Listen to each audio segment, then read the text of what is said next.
Hello, Guardians, and welcome to Destiny Reset episode 150. This podcast is about anything and everything related to the Destiny franchise. If you love playing Destiny 2 as much as we do, you're in the right place. This reset, Cyborg takes a well-deserved week off, and we welcome Dirt Fam admin, aka KaManaG, to the show to cover all the new Forsaken info, our hopes for multi-platform cross-save in Destiny 2, and we show the hunters out there some love.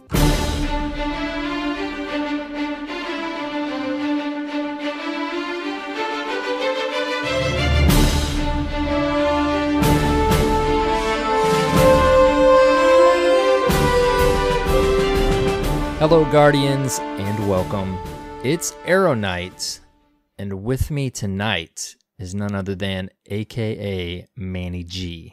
Hello, my friend. Buddy. What's up? How's it going, man? It's going great, dude. It has been a while since you've been on the show. Nobody panic. Cyborg has got some business traveling going on this week. I should just say that he's got a basketball game he had to go to, because that's what he likes to say when I happen to not be on for the week, or whatever sport I think he can think of at the time. But anyways, he is, of course, very, he can take a break every now and then, you know, just like all of us. So with that, our good buddy, Dirt Fam admin, Manny, decided to say yes to the welcome onto the show. He hasn't been on in a while, dude. It's great to have you it's been a while. It's been, I don't even know when the last time you were on. It wasn't when we had surely it wasn't all the way back to the 1 year anniversary when the whole admin team was on, was it? I think have you been on since then? Oh my goodness, dude, I don't know. I can't remember. It's been a good while. Well, this is episode 150, and actually next week, we were just talking about this before we hit record, but next week Cyborg will be back, and we will actually be celebrating our 3-year anniversary of Destiny Reset podcast next week. So, craziness. Man, I can't believe it's been 3 years. It's nuts, man. June 28, 2015. We looked it up this last week, is when episode 1 launched. Why do we play Destiny? It's crazy. Yeah, I remember that episode, man. Yeah. That's when I found you guys. That first episode, I believe. I was thinking about it. Reached out to you guys on Twitter and met our buddy Joe, and there you go. Boom. Been a part ever since. On the admin team, the rest is history. We're all good friends. It's good times, man. Well, okay, I've already I've told the listeners. Many have probably heard you before. You're on the Dirt Fam admin team. You've been a part of the Dirt Fam for a very long time. Very important, valuable member of the Dirt Fam. Why don't you tell the listeners, in case they don't know of aka KaManaG, a little bit about yourself, dude? Yeah. I've been around, like we said, from the very beginning, and I just had this need to be a part of the community and to help start community, and it's been awesome. You know, if you look at our rules and our guidelines, that's all my work. I made up all these guidelines to kind of be like a peacekeeper, right? These things kind of help set boundaries for everybody and let us kind of act as a community. Mm-hmm. So that's kind of been my role this whole time, is I've kind of operated kind of in the background. Whenever a situation comes up, some kind of conflict or something, I always am there to help resolve, to be an advocate, to reconcile things, and to help people see things from more than just their own side. Mm-hmm. So, that's always something that nobody really likes to do. Nobody likes to stand between two people and help them to see reason, but that's kind of been my role. I'm not afraid of the confrontation.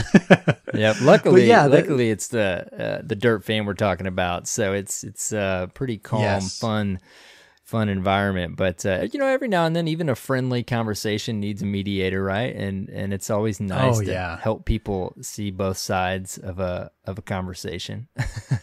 Yeah, because the goal is to have a good time and to play games together, right? Exactly. To hang out and enjoy Destiny and enjoy each other's company. So exactly. Yeah, man, it's great.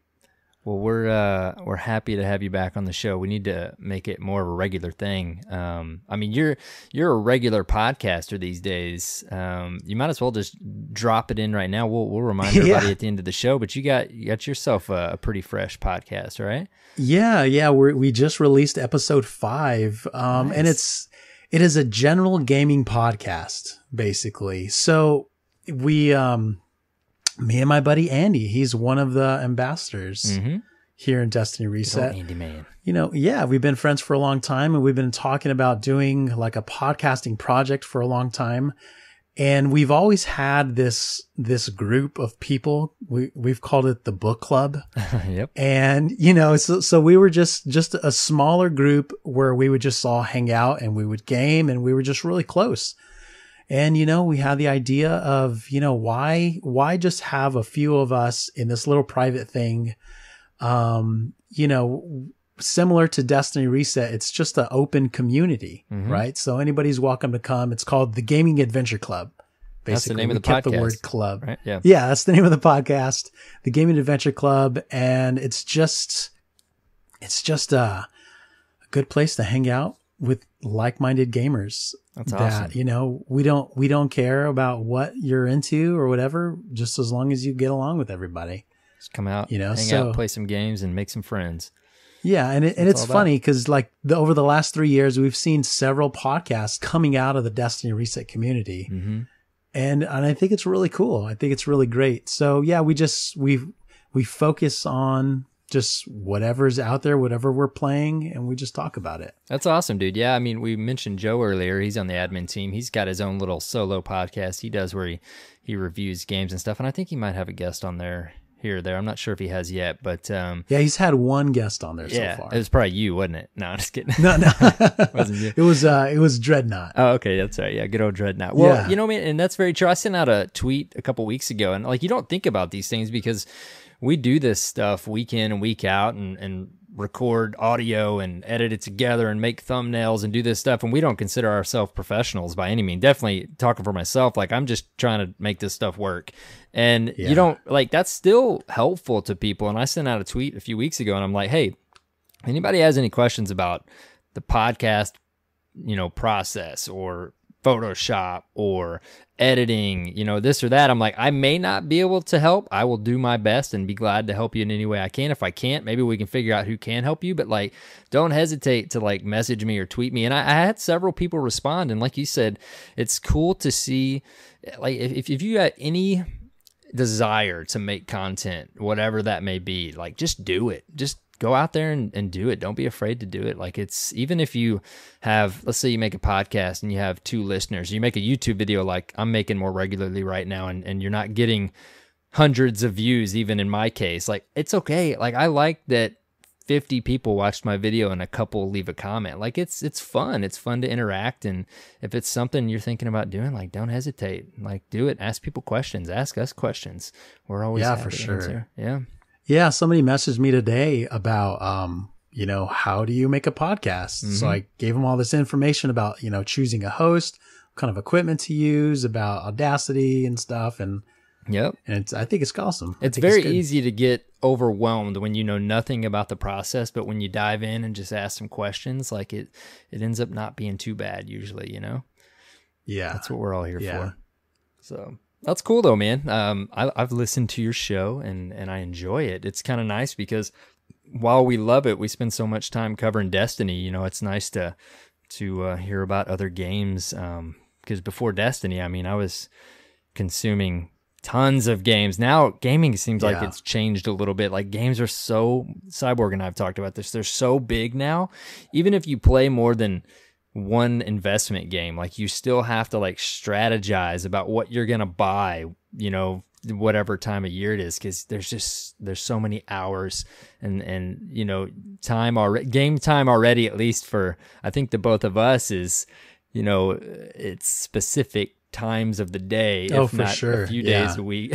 So it's it's strategery just to make it get the game time in. So I know. I find myself like being jealous when I see people in Discord like, hey, let's get together and do this. And I'm like, I can't. Yep. I'm working, or, you know, the boys are awake or whatever. Yep. I know. I will say, like, no joke, I have my PlayStation set up in my wife and I's bedroom because there's a chance that I might fit in some game time at like, and this is what I mean by random game time I've been telling everybody about for the past several months. Like, I could fall asleep earlier than I'd planned, but then I might wake up at like 1 a.m. and I'm like, you know what? If my console wasn't all the way down in our basement, I might play for like half an hour or something. So I get strategic about where that, let's just say my PS4 has become like a large version of the Switch. I make it more mobile than it probably should be. Nice. But you know, you make it work, man. You fit in the games when you can, but there's a balance to everything. So, but anyways, it's great to have you back on the show, dude. Oh, thanks, man. Yep, we need to make it more of a regular thing, and really appreciate you jumping in and recording with us. We got to say, we have one announcement this week that really isn't an announcement. We just want to say, spoiler warning. I mean, we probably could say this on every show up till September 4th when Forsaken releases, but you'd think a lot of stuff dropped last week, but a lot of little bits of stuff have dropped this week. We've had E3. We've had just content creators covering every little piece of everything, breaking down every screenshot and this or that. So we have a lot of news, but a lot of that news is just quick little bullet points that we just want to share with you. But there are stories, things involved. There's a new trailer that came out at E3. And if you're trying to stay in the dark, like, stop listening right now, because it is a heavy, intense moment of a trailer. Turn off the internet. Yes, like, it is turn everywhere. off the internet. I wish you luck in trying to stay dark until September 4th, and I also admire you. But I'm to the point now where I just consume it all. It's just one of those things. Plus covering it, and I assumed you've stayed in the loop of the many bullet points we have in the show notes this week. Oh yeah, for sure. It's funny because I looked at the show notes today and I was going to add some stuff, and I'm like, oh, look at that. Arrow's already put it all in here. Dude, I messaged Cyborg and I'm like, all right, man, I know you're going to be out this week, but like, if you see any little tidbits of something, please just go throw them in the show notes. Like, we've been adding to them all week because, again, it's like we talked about before the show, it's quick little bullet points, but it's really, I mean, it's important, neat, fun information that's just getting thrown at us from all angles. I mean, these are the exciting times, man. Like, we want the expansion to drop, but man, is it fun, like, leading up to it and just learning all these different things. But you've been warned. Like, if you want to, I guess you could fast forward to Discourse, our reset in Discourse, which is probably a good at least 30 to 45 minutes from now. Yeah. But we're going to dive right in. So, of course, we'll start the news. This is odd because I'm so used to Cyborg and I bouncing off each other. You're taking his role this week, Manny, but I'm gonna try and lead some of the stuff, some of his part of the stuff he leads every week. All right, sounds good. You know how it goes. You've been doing it long enough that 5 episodes in, you kind of learn how you feed off of each other. It just works, you know? Yeah. Like, you know what each of you do throughout the show. But with that said, we're going to start this with this week at Bungie, of course. And they lead off the TWAB this week, of course, with the story reveal trailer, the E3 story reveal trailer that we got. And, well, let's just say it's pretty intense, pretty dramatic, and they weren't joking about a darker tone for the Forsaken expansion, because we basically learn that Uldren is back, and he kills Kaede in the trailer. Yeah. Like, oh my goodness. I was actually playing Destiny while I was watching the press conference, and I saw the trailer come on, and I missed just a little bit of it, and then I watched some of it, and then I didn't realize I had to go watch it again because I guess I caught the little pieces of it that I didn't connect what actually happened. But yeah, man, what did you think? Like, this is a darker tone. This is gritty. This is, wow. It is. At first my initial thought was this isn't fair. Mm-hmm. You know, Destiny and Bungie has always, they tell their stories and they're fun, engaging stories, but they've never been great storytellers as you're playing the game. That's, we know this. Right. And then they bring this such a serious thing. And my first reaction was like, I was kind of upset. I'm like, you don't get to do this to me, Bungie. I main a hunter. Like, I don't want this to happen. And honestly, I know what we'll probably, I'm jumping ahead because I'm looking at the movie of the week. And the movie of the week is called Kaede 6 Tribute. And it didn't hit me like emotionally until I watched that. And all it is basically is just the cuts of Kaede throughout Destiny. And you just kind of see his character, get your rock off my map, right? like we've learned to love him. All these. Yeah, exactly. And it's like for the first time, I kind of thought they're removing this person from the Destiny world. And I don't like it. Yep. I don't like it one bit.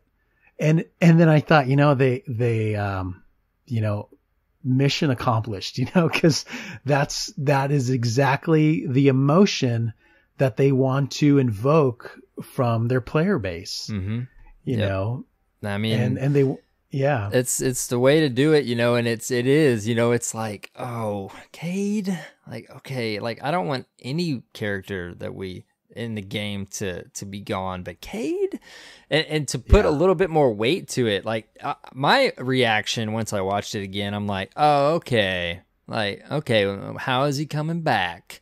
Like, how is he really gone? But like, just to put a little more weight on it, guys, since that trailer released, they had an interview at E3, they had an interview with PC Gamer, most of these probably with either Steve Cotton or Scott. I'm totally blanking.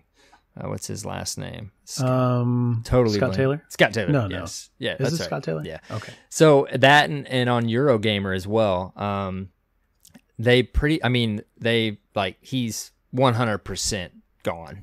Like they're not bringing him back. Like, and they even go on to say in the Eurogamer interview, Scott Taylor, and there it is right there. He says, they ask him like, okay, Kaede 6 means he's been rebooted 6 times. Scott Taylor says he's still dead. So we're not going to see Kaede 7. Scott Taylor says Kaede is dead. Kaede 6 is dead. And then Christopher Barrett goes on to say, Kaede is dead. We're not trying to trick you. That is the motive of the game. The second mission isn't Kaede 7 reboot. We're not doing that. So, and they've also even confirmed, and a lot of this information we're getting from these interviews they've had, again, with PC Gamer, at E3, Eurogamer, PlayStation article. There's been so many that have come out this week. They've even confirmed that the tower is going to change. They're still figuring out the details of Kaede not being there anymore, and things like where you go for your treasure maps or that milestone. So like to put a little bit more weight on it, like it seems like the real deal. Kaede is gone. It's like,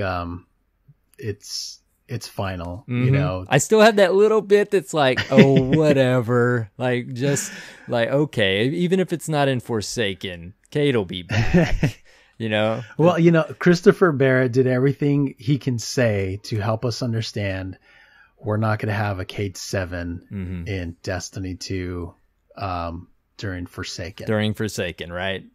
Yeah. So to there's that glimmer of hope, but, right? There's still that little bit, like, but man, it's crazy, dude. I mean, it worked. You should see.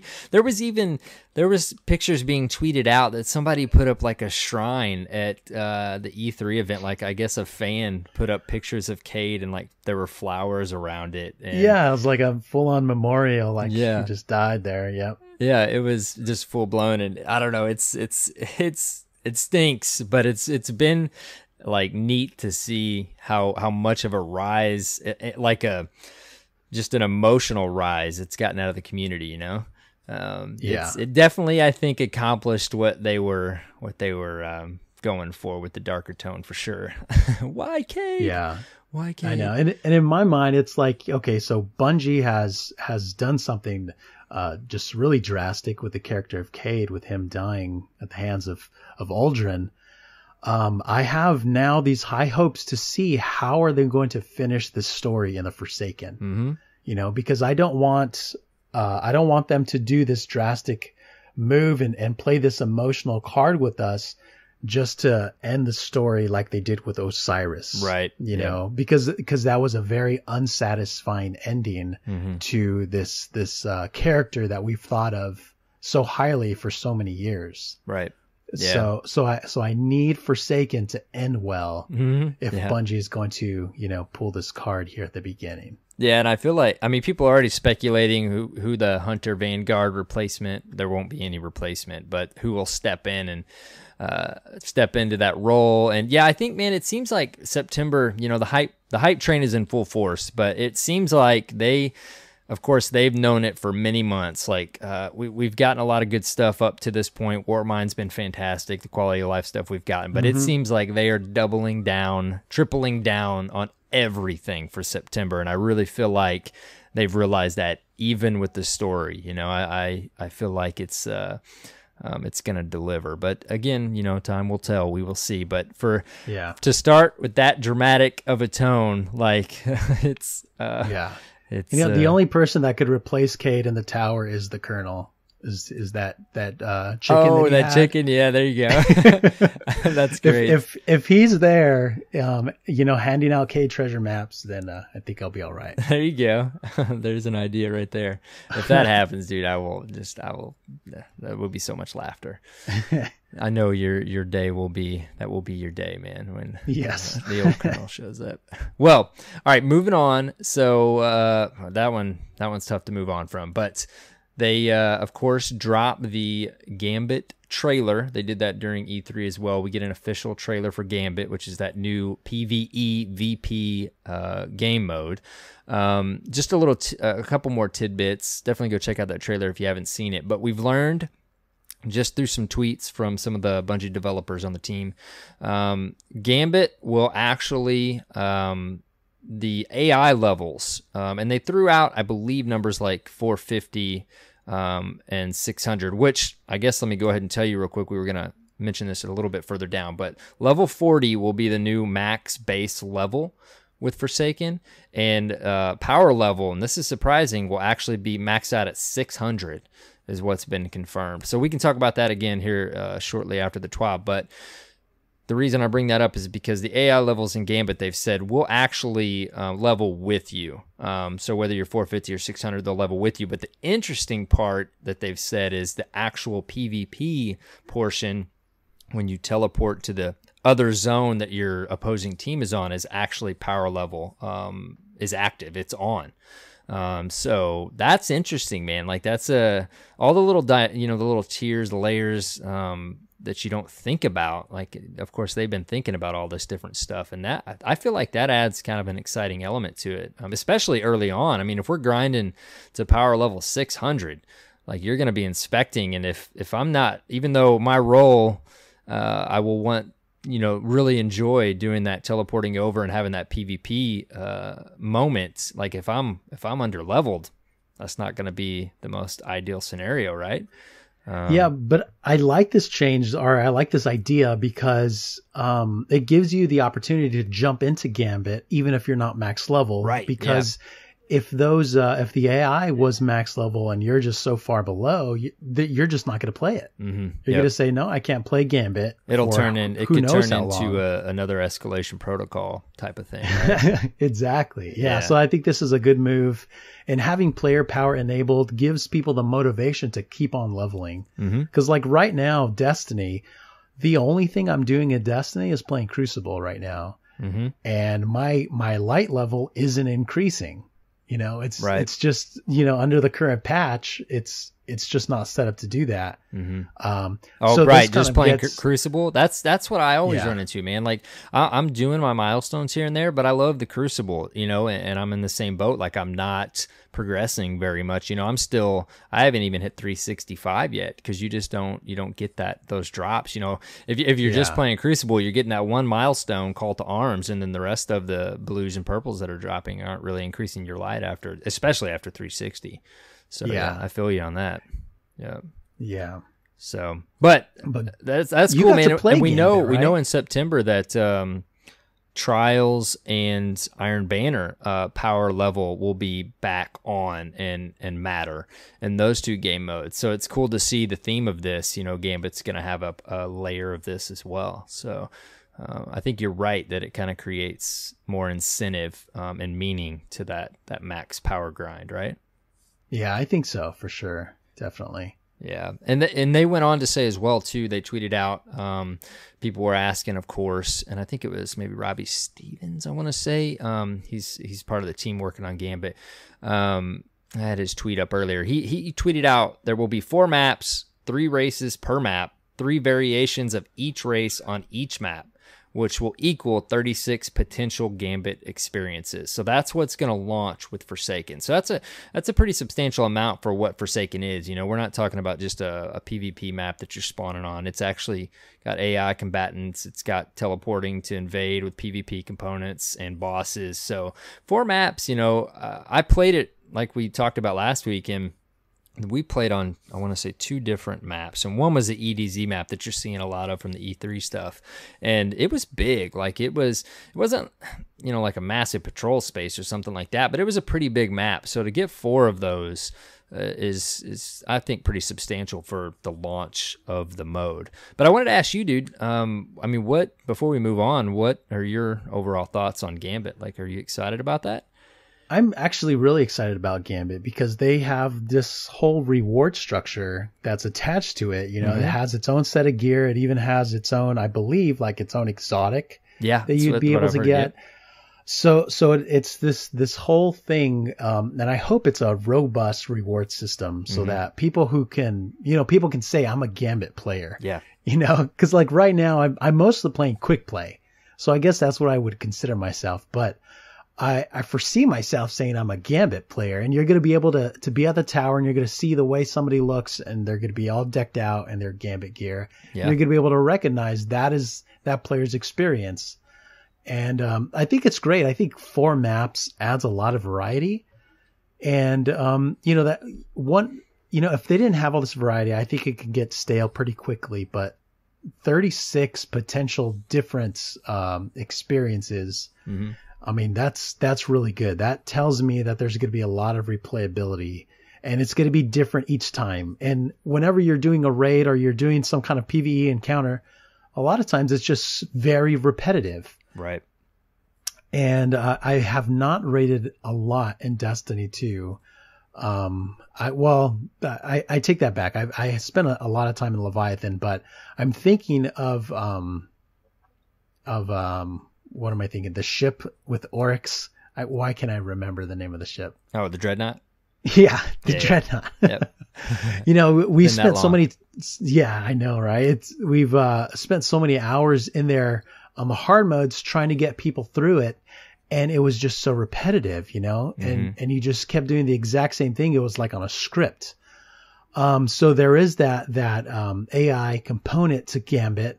But because of the variety of enemies, the different maps, you're not going to run into the same loop. You know, I'm sure you're going to get into a rhythm where you're killing enemies, and then you're going to anticipate and expect when you're going to get invaded.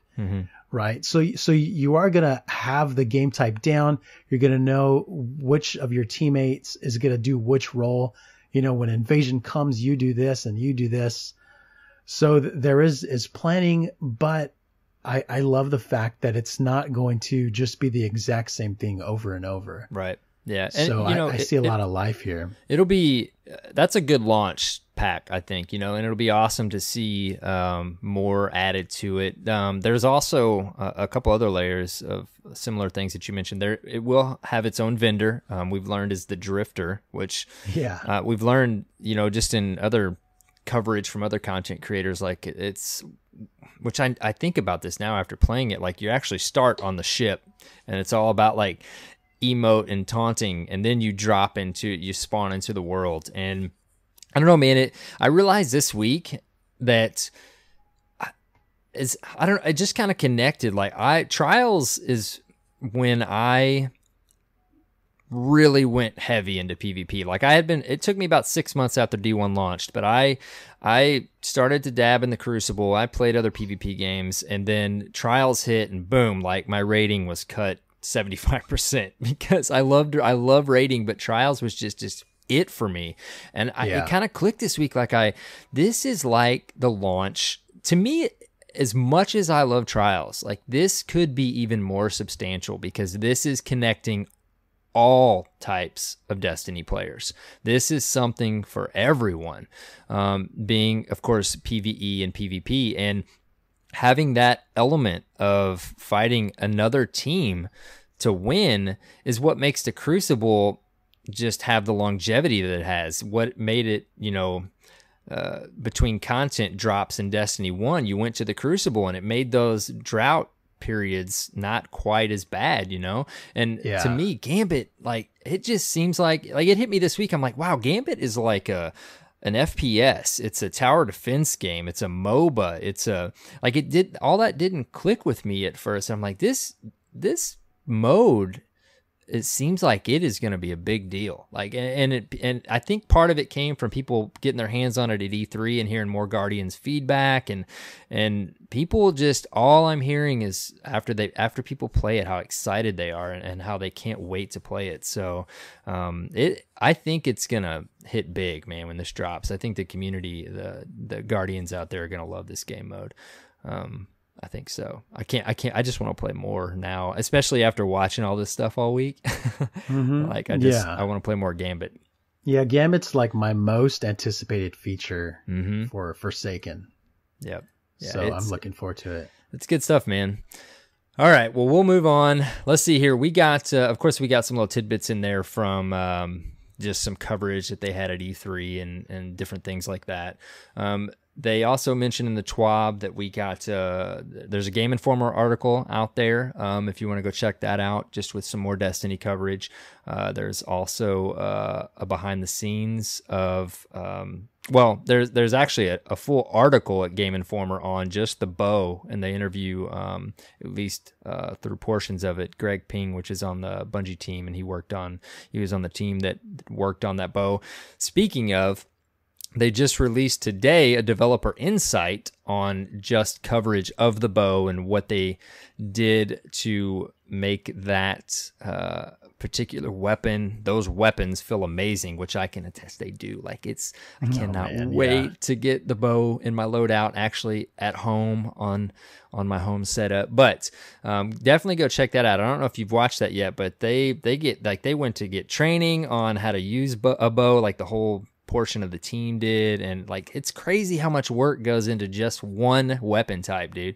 Like, to think about the scope of a whole expansion or something, like just all the work they did. And we know Bungie's excellent at making weapons feel amazing to shoot. Like it's crazy to think how much work goes into making one weapon type. Did you get a chance to catch that yet? I did. I think I watched it like 3 times. Yeah. And it's cool. It was really cool. Just it was like a meticulous task. They needed to make sure that they nailed it.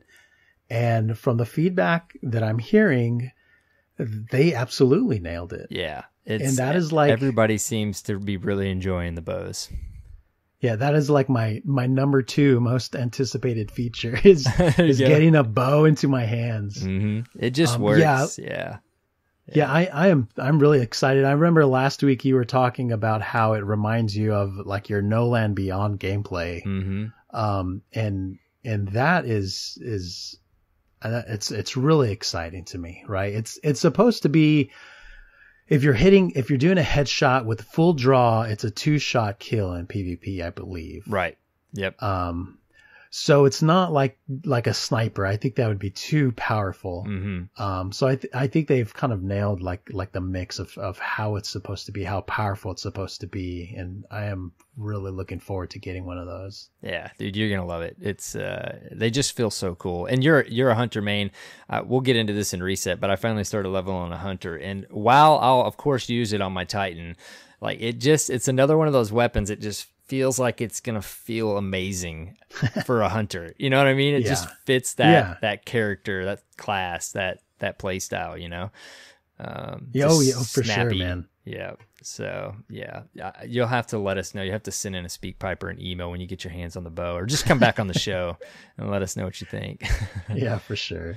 Well, we go on here and we get a little snippet here from Josh Hamrick, which he is the Sandbox design lead, and he talks about definitely what we've been wanting to hear about. He talks about the new weapon slot changes and basically how they landed on what they're landing on and how ammo is going to work. And, just to read a little bit of this, Josh, he says, we know many of you wanted the D1 style system back. And then, many of the Guardians out there, they do enjoy the D2 model. There are people out there that do enjoy it. I've never really disliked it. It's just different than what we had before. You just kind of get used to different play styles and things like that. But he goes on to say, we want to deliver something you all want, but we also want to surprise and delight you while moving the game forward. Ultimately, we want to give you something better than anything you've seen yet.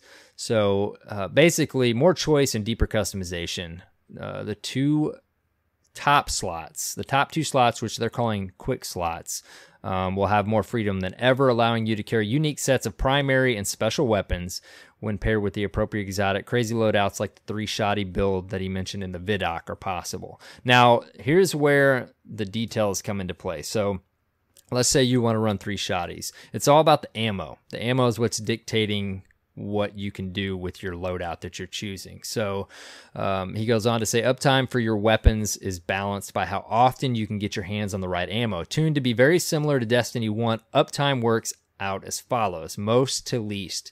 Primary, which is white ammo, then special, which is green, and then finally heavy, which is purple. So primary ammo is useless while running the 3-shotty loadout. It takes a combination of special and heavy ammo, and finding yourself completely dry means you'll have to get your hands dirty. So basically, he goes on to say too that just to confirm, like with the rage trials, competitive, whatever you're doing, like they really feel like this new weapon slot system is going to be, you're going to feel like it's customizable. You're going to be able to do what you want to do, and you're going to feel like you have freedom and play the game how you want to play. But it is interesting. We've been speculating on this for a few episodes. It's all about the ammo. So if you run the 3-shotty loadout, like there's a chance you're not going to have any ammo. So you're going to be hopefully a Titan punching and not have T-Rex arms, right? So, yeah, that's just interesting, right? Even, and I don't think it's still confirmed, but on some of the screenshots we've seen, we've been talking for the last couple weeks about how in your primary, let's just call it this D1 style, primary, secondary, and heavy slot, they've had little icons that show like 3 bullets or 2 bullets or 1 bullet. And I don't think it's still confirmed, but it seems pretty certain that that's how you're going to know. I think even in a screenshot I saw, they were colored, of course, purple, green, and white. That's how you're going to know what ammo that weapon takes. And that's going to dictate, of course, depending on what your loadout is, what ammo is going to be helpful to you, right? So, and that's definitely critical to have that distinction, because it can be confusing. Just kind of reading this and trying to wrap my head around it, since I didn't get to actually, it's not out yet, so I haven't been able to play it. I wasn't on E3. So, I think color coding it is a good idea, so long as, people who are colorblind can still be able to make that distinction as well. But, it's all about the ammo. Like, that is the only way to balance somebody having 3 shotguns, is you have to be able to allow their ammo to either run out at a correct time, to where they just don't have it, and that specific build isn't viable in a certain situation. Mm-hmm. This is one of those cases where it's like, just because you can do it doesn't mean you should do it. Right. Unless you're really good at sneaking up on people and getting that melee kill, and 3 punches to take somebody out is kind of harsh. So, this does give you a lot of opportunity to experiment and to see, what do I want to do? Should I go back to grenade launcher, shotgun, and hand cannon, or mix it up however you want. This opens up a ton of possibilities. The ammo is the best way to balance this. Now it's all about execution. You know, how is this going to feel? That was the question. How are they going to balance this? And I think the two, to me, it seems like PvE is just going to be an absolute blast. And then, you know, then it falls on Crucible. It's like, how in the world are they going to balance this? And the ammo, like you said, seems like would be the way to do it. You know, there's some rumblings in the community that when this drops, while it'll be very exciting and you know, it's going to, I mean, flip the Crucible on its head. Like, it's going to be interesting to see, you know, over the first few weeks, how it feels, what everybody's landing on. But, you know, there's some rumblings in the community about your actual, what you would call an old school primary weapon, and the TTK of those weapons and how those are going to feel when people are running, you know, shotties and snipers and fusions in their secondary again, you know. So maybe not fusions. I have to look and make sure. But so, you know, it's just going to be interesting to see how it pans out. You know, people are wondering if primary, what we would call a primary weapon, are going to need a little bit of a buff. But again, you know, I think the team wants it to drop, see how it feels. I think they've even said as such. I think maybe Hamrick said it on the Crucible Radio episodes they were just on recently. But they want to see how it feels, see what it does to the Crucible, see if we enjoy it, and then, you know, just like they always do, tune and tweak it from there. But it's one of those things. It's like going into Destiny 2. When we played at the reveal event, we played the current system we have, and I couldn't wrap my head around it at first. We were just so used to Destiny 1, and I feel like this is going to be that all over again. Like, when this drops, even though I've played it a little bit, we just didn't have enough time to really see what it felt like. It's going to take me a minute to wrap my head around what I want to run. It's just going to seem like there's so many options, and how it feels to play against people in the Crucible that are running all these crazy customizable loadouts, you know? We're just going to have our hands on it for a while, right? I think it's a good idea to just jump into a custom game and experiment. You know, don't just have your mindset, okay, well, now the Destiny 1 way of doing things, now that that's available, I'm just going to do that. Like, go ahead and experiment and try to see what works best for you, because you might find like a way of playing that you didn't think about before. Right. So, I mean, this is great because it grants you freedom. And the constraint is the ammo economy, which is necessary for balance, but you do have this freedom, you know? So I think this is actually really, really positive. And I think it's going to work out really well.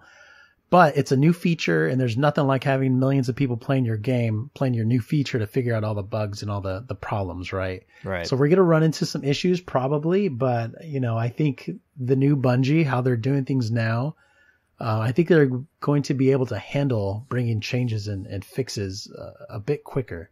Right. So I wouldn't worry too much. Yeah. Yeah. And it's fun times. Like, we all kind of seem to be on the same page, and we've been working together for many months now, Bungie and the community. So, you know, it's we're okay if some things are a little broken. You know, we know they're listening, and we know they're implementing quick fixes. So it'll be fun, you know, just like any new meta, if you will, to see. I would think it's going to take even longer than a 2-3 weeks like it does with just a normal like sandbox tuning. Like, it's going to take a little bit with this big of a change to figure out where the Crucible is settling and how it feels for everybody, right? So it's exciting, though. You know, this is one of many layers to what's gonna come in September. So it's there's just so much. Destiny's turning definitely more than so, turning back into that hobbyist experience, which is what everyone's been wanting and what we've all been working to get it to. And now it's like I said last week, I'm making my to-do list again, like what I want to accomplish when I log on. So now it's getting to the point, man, with the collections and all that stuff. Like, it's like getting overwhelming a little bit. I definitely am not going to have time to play anything else, which is I'm totally fine with. I love investing all my time, you know, into one game, but it's exciting, man. It's exciting times. So very cool. We learned, of course, also in the TWAB that Dead Orbit were the victors for the faction rally last week. And because of that, you get your hands on, I believe, the shotgun was the winning weapon for Dead Orbit. Yep. I picked up the shotgun. Yep. And Fallout Place had a video telling us how bad it was, and then I instantly destroyed it. Because did you get to pick up? I noticed because I now have 2 characters. It was a masterwork when I picked it up the first time, and then when I went to pick it up the second time, it cost $50,000, and it wasn't a masterwork, so I obviously didn't pick it up again. Yeah, but just one masterwork. Yeah. It's cool that they give you the masterwork now. I mean, that's some feedback that we've gotten too. Like, of course, give us a masterwork version of it. Yeah, it adds value to it, even though it's not particularly a good weapon with all the other weapons available. Yeah. At least you get some masterwork shards, right? Yeah. Speaking of Fallout, he released a week or 2 ago. Go check out his channel. Not only that shotgun video, but he released a very in-depth shotgun analysis video that basically tells you everything you need to know about shotguns and what you should be looking for and which ones you probably should be using as of at least right now. So definitely go check that out. But it wasn't surprising that Dead Orbit won. We thought the catalyst for Graviton was probably going to do that. But what was surprising is that New Monarchy was in second place. I really thought Future War Cult, because Future War Cult had the Sunshot and the possible, if they won, the sidearm that had the kill clip perk on it, I believe. Didn't Future War Cult have the Sunshot catalyst? Right? I believe so. Yeah, and New Monarchy had Sweet Business. So yes, it's surprising that New Monarchy got second with Future War Cult having Sunshot, because it seemed like everybody was trying to decide between Dead Orbit and Future War Cult. So we got some intense. The only New Monarchy thing supporters. I can think of is the New Monarchy shaders. They're just too good. They are, yeah. Yeah. So, anyways, those that was the faction rally results. So we'll see next time. I made it to 30. Level 30. I didn't get a ton of playtime in, so I will be finishing off those 20 levels on the next one to get my Graviton Catalyst, and then I guess that's pretty good. 30. Yeah, I guess I'll attempt to get the Sunshot one with not a full set of Future War armor and the grind being even more so, unless they make some tweaks before the next faction rally. So, anyways, which it seems like every time Iron Banner comes up, I feel like it's time for Iron Banner again. But this time I was like, man, I feel like there's so much going on. I feel like we just had Iron Banner. But nonetheless, as you're listening to this, Iron Banner, at least in a few hours, will be live again. And the game is Control. And of course, you can grind out for those new sweet ornaments, those shiny ornaments. Man, I needed Iron Banner to come back, dude. PvP has not been the same without you. You like that 6v6 Iron Banner, the Dirt Fan Banner. It just feels right. It feels so good, man. I like it. Yeah. And then 6v6 is coming back in quick play July 17th with some of those other updates that we've talked about. So that's exciting. They don't say anything in here, I don't believe, unless I missed it in these just very few sentences. I really was hoping that Valor Rank, that was a lot of feedback that they got, that people would like to see Valor Rank active in Iron Banner. But they don't say anything about it here, so I don't know if we're going to see that tomorrow or not. I would really like to see it, but yeah, I think it needs to be, because having that sense of progression. I mean, I know you're leveling up your Iron Banner rep, but yeah, I think that would be a really good move for sure. Yeah. Well, Cyborg had a good idea. Like I had sent out a poll and got the majority of people said, yeah, definitely make Valor Rank Iron Banner, because there's a lot of people that just play Crucible during Iron Banner. They're not big PvP players, and to get some Valor Rank out of it would be cool too. But he had a cool idea that everything, other than competitive, should give you Valor Rank. And at first I was like, it doesn't really make sense. But the more I thought about it, I'm like, that kind of makes sense. Like everything else, other than trials and competitive, is kind of a quote unquote casual Crucible experience, so give everyone Valor Rank. And I think he even said everything, like if everything should give you Valor Rank. If you're playing in the Crucible, you should get Valor Rank. And then if you're playing in competitive, you'll get Valor and Glory. So, I mean, part of that kind of makes sense, It's the continuous rank of PvP, if you will. And then if you want to sweat and get your team together and do the thing, then you go also play competitive and you get that Glory rank. But yeah, because then it kind of operates as like an overall, like for all PvP. Yeah, exactly. And that makes sense to me. Yeah, so Let's just expanding on it a little bit more. Yeah, we'll see if Bungie is listening and has been getting some of that feedback. But Iron Banner, man, I can't wait. Dirt Fan Banner, of course. Every time Iron Banner comes up, Dirt Fan Banner is in play. So definitely go out and meet some of the Dirt Fam.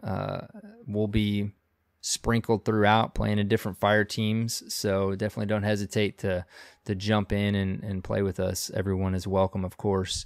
So if you see me on Xbox, aka KaManaG, I will likely be in Iron Banner. Feel free to jump in the party, send me a message, whatever. Yep. All around. So you can always jump in our Discord, discord.gg/Destiny Reset, and you can ask, look around in the channels, see who's playing on what console. You can check out the clan channel, jump in a clan if you would like to do so, if you don't have a clan. And we're always pretty hot and heavy, especially right now, man. Every night I get on, it's so fantastic. I've got a page and a half of what's mostly Dirt Fan members playing the game right now. So I'm sure that will be the case when Iron Banner drops, because like you have said already, people just have a good time with Iron Banner. It's just a fun time. So, well, moving on, comic. They say next Friday they're delivering the next episode of the Warmind webcomic. So Anna Bray's adventure will continue. So keep an eye out for that. We also learned Bungie has got a new shirt on their store. They say Bungie is dedicated to every individual in our community, embraces what makes us each unique. We are excited to support the LGBTQIA community through the sale of our Bungie Pride shirts and tank tops on the Bungie store. 100% of the profits will go to the Trevor Project, which is a leading national nonprofit organization that provides crisis intervention and suicide prevention services to the LGBTQIA young people under 25. So definitely check that out. Check out the TWAB. There's links in there to that page and that loot. So definitely check out the TWAB as usual. The next section is usually Cyborg, where he just takes over because he's all about that Destiny player support. But there's nothing too crazy. Luckily for me, there's nothing too crazy this week. They mention an emblem issue still for veteran Destiny players that they're working on. There was an issue on Xbox One that was causing Destiny 2 to not launch from the dashboard, apparently. So they're looking into these things. There are recent crashes on the PC, and then there's also a Warmind known issue list. There's a link here in the TWAB that is just a nice long, I don't actually even know if it's long, I won't say that, but it's a nice organized list of all the known issues in so far since Warmind has launched. So anyways, don't hesitate. There's a bunch of stuff in there. Yeah, I kind of went and kind of browsed through it. I just can't imagine trying to track all that stuff, you know. But I do know that they like you to, of course, go. You know, it's always cool to tweet them and do this or that, but they do like you to go to the forums and post bugs and stuff like that, because you know they're browsing everywhere, but the forums allow them to kind of keep track of it and kind of monitor it and create lists like that and figure out what they need to do to get things fixed. So definitely don't hesitate to do that. Destiny player support. So if you hit a bug or an issue, don't rage quit, reach out. Yes. Get some help for them. Yes. Yeah. And you were already talking about it, man. The movies of the week this week. One of them is a Borealis clip, which is insane. The Borealis is the exotic that I believe it's a PlayStation exclusive still until September 4th, but if you shoot a Guardian with a certain shield type, then you can basically body shot other Guardians for a period of time after that, and he or she just goes crazy in this clip. It's only 30, 40 seconds long, so definitely check that out. You were talking about the other one, which is the Cade 6 tribute, which is, just makes it that much more difficult. It hits you in the feels, man. Yeah, I mean, it's a good video. It flows really well. The music is good, and it makes you already miss our friend Cade for sure. I know. It's okay, man. It's okay. Yeah, this Borealis clip though, that was pretty some sweet gameplay. It was, man. It's so cool to see these clips. And I was gonna make a joke about Borealis being the exclusive exotic coming with this next patch that finally Xbox gets an exclusive, but you guys have had it for almost a year, right? Yep, and we've learned, I don't even know if we have this in the show notes, but we might as well say it. We've also learned this week, we haven't got a PlayStation trailer yet, but there is the usual PlayStation exclusives coming with Forsaken, you know, like the exotic, an armor set for each class, a strike, and maybe a Crucible map. But yeah, man, we've talked about this too many times, maybe not enough, but the year-long thing is the kicker on those PlayStation exclusives, right? If it was just like old school Call of Duty days where it was just a month, like that wouldn't be too hard to deal with, but the year is just, man, it's so long. But I guess, you know, this okay part of it is when September 4th gets here, you guys are going to get your hands on, you know, quite a bit of stuff that we've already had for a year. So it's lame, but it's also cool, right? Yeah. And, you know, it's standard fare. You know, the money must be pretty good. And that's just the way it goes. This business works. Yeah. At least it's never usually been anything too crazy. Maybe I won't say that because there was the Hawk Moon and all that stuff. Yeah, I was just going to say Hawk Moon. Yeah. Yeah. Like the Borealis is cool, but it's, you know, it's pretty specific. But, you know, and speaking of that clip, I've mentioned this before, but I still want them to have like a separate, and I know that I'm sure the TWAB is crazy to try to get together on a weekly basis anyways, but it'd be cool along with movies of the week to get like clip of the week. You know, we wouldn't need an honorable mention or anything, but clip of the week that was, you know, specifically for like crazy clips like this where people just go on kill streaks in a 30 to 40 second time frame. I think that would be cool to see, to highlight each week. Made me think like I saw on Twitter, somebody got a 7th column, and I was like, man, that is really awesome. That is really hard and rare. It's cool to see Guardians doing work in the Crucible. It's always fun to watch, but for sure. That's the TWAB, man. That's it. Cosmo said he's that they've had a great time sharing details about Forsaken and watching players experience Gambit for the first time, and there's plenty more to talk about. They know we have lots of questions, and the answers are coming. So I anticipate maybe another live stream or something, possibly, but I don't know. I don't know anything. It's I don't know if we'll get it or not. You know, the way they've been feeding out stuff and the dev insight videos and stuff like that, like it's been top notch. So it's great to get all this information thrown at us. But yeah, I anticipate more of those insight videos. A live stream would be nice, but those videos are well put together. They're great. So yeah. Keep You just think about putting all that together, like as it separate teams, to think about making everything and getting it all ready, and then also the marketing side of it, and then also like whoever's doing the video editing and the developer insights. And it's no wonder like it's hard for them to fit in even a monthly podcast, to think about all these different layers of building the hype train and also making sure it delivers. you know?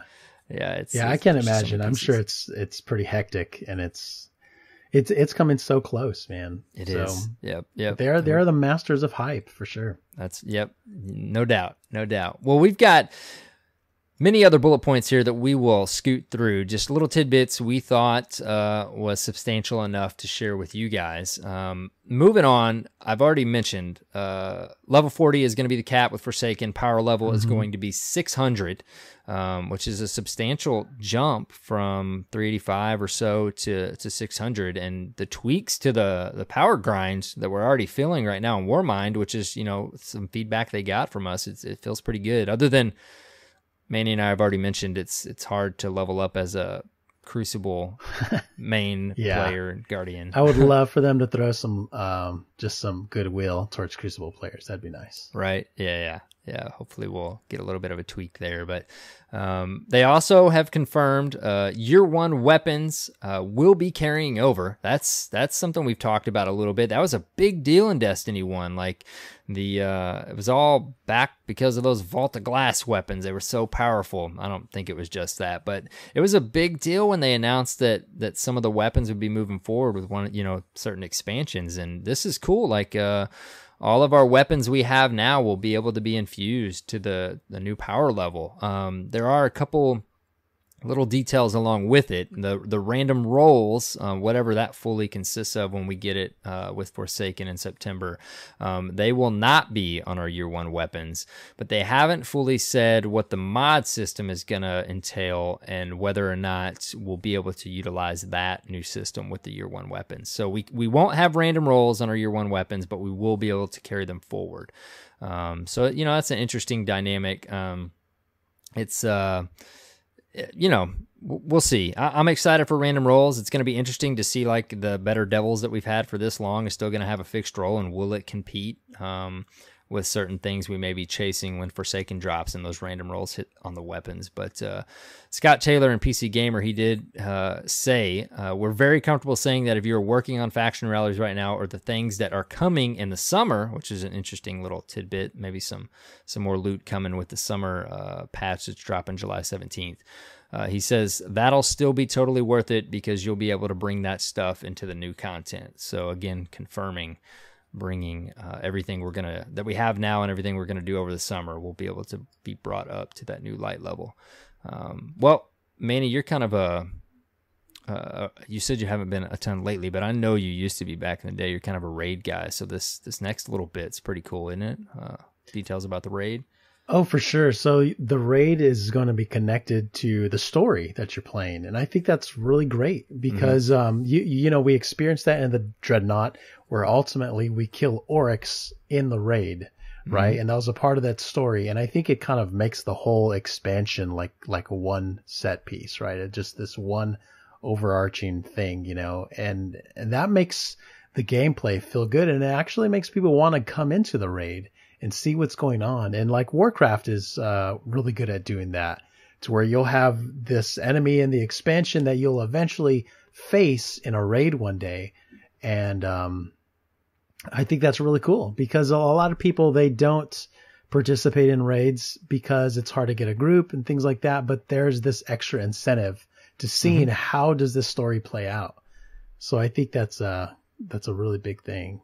Yeah, it just adds so much more depth and value to the content, right? When it's all intertwining, and it seems like that's part of their goal here with it and the Dreaming City, as we keep learning more about that destination, right? So, yeah, for sure. Yeah. So they did also confirm 2 more raid layers after the Forsaken expansion and the initial raid.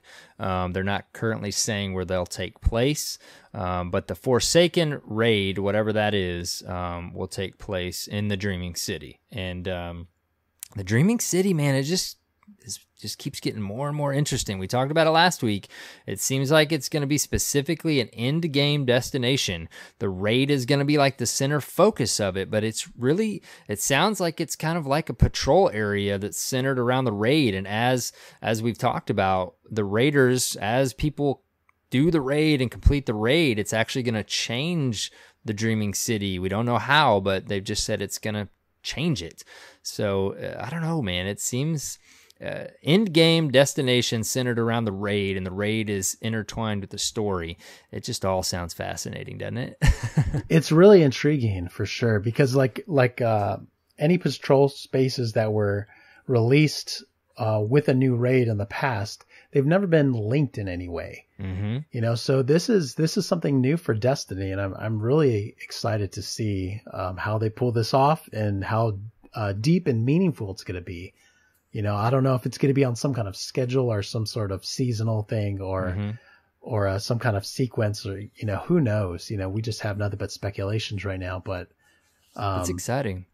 Yeah, definitely. I mean, this is where it seems like they're just tripling down on everything, and you know, time will tell again. Like, you know, I'm gonna let myself get hyped, you know, and hopefully they deliver, and they seem really confident about it. It's cool to hear them talk about it in the videos and on Twitter and stuff like that. So it's exciting times, man, and it's I don't know, this Dreaming City seems very interesting. I can't wait to. I'm hoping that since it's focused around the raid, that it, and I think we mentioned this last week, that it like is finally like the Vault of Glass, where you enter the raid from the patrol space, right? That was so cool about the Vault of Glass, right? It was neat to stumble upon people starting the raid, you know?